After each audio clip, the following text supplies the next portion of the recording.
প্রথা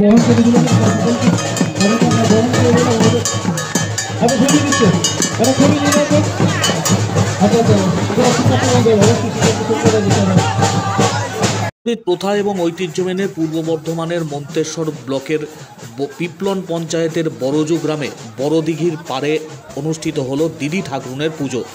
অন্তজ সম্প্রদায়ের এই পুজো হলেও অন্যান্য সম্প্রদায়ের মানুষজন তারাও এসে সমবেত হন এই প্রসিদ্ধ পুজোতে। দূর দূরান্ত থেকে হাজার হাজার মানুষজন এসে মিলিত হন এই বড়দিঘির পাড়ে দিদি ঠাকুরনের পুজোতে। ফাল্গুন মাসের প্রথম মঙ্গলবার এই পুজোর আয়োজন করা হয়। প্রায় 7 থেকে 10টি গ্রামের মানুষজন এসে সমবেত হন এই পুজোতে। সকাল থেকে পুজোকে ঘিরে যেমন মাতোয়ারা হন এলাকার বাসিন্দারা, তেমনি মেলারও আয়োজন করা হয়। দূর দূরান্ত থেকে মানুষজন এসে এই পুজোতে সামিল হন। তবে এই দিদি ঠাকুরনের পুজোতে কোনো মূর্তি থাকে না, গাছের নিচেই পুজোর আয়োজন করা হয়। অন্তজ সম্প্রদায়ের মানুষজন তারাই পুজোর আয়োজন করেন। খান্দরা, কুলজোড়া, করন্দা, বামুনিয়া, পিপলন সহ আরও একাধিক গ্রামের মানুষজন এসে সমবেত হন এই প্রাচীন পুজোতে। মনস্কামনা পূরণের জন্য সমবেত হন নানান বয়সীরা। রাঢ়বঙ্গের অন্যতম জনপ্রিয় দেবী এই দিদি ঠাকুর। কোনো মূর্তি নেই। প্রায় 2 শতাধিক বছর ধরে এই পুজো হয়ে আসছে চিরাচরিত প্রথা এবং ঐতিহ্য মেনে। পিপলন পঞ্চায়েতের বড়জু গ্রামে বড়দিঘির পাড়ে দিদি ঠাকুরনের পুজোতে সমবেত 8 থেকে 80 নানান বয়সীরা।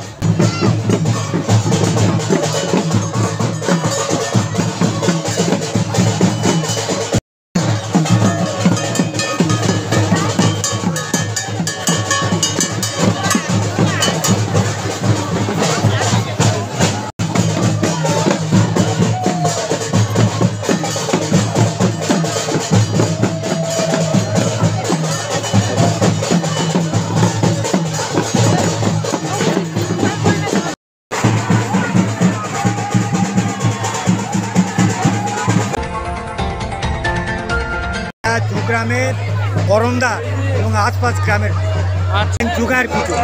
এবার এর সঙ্গে করন্দা বা আশপাশ গ্রামে আনুমানিক 300 বছর দিঘির পুকুরের পার, দিঘির পার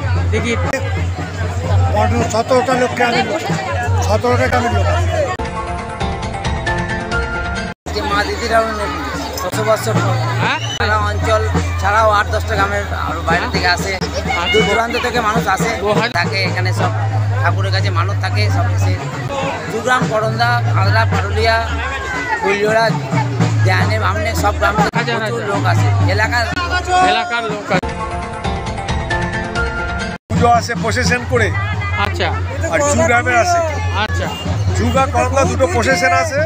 আর পুজো এলাকার প্রত্যেক গা থেকে খাদরা, কুলজোড়া, তারপরে বামনে,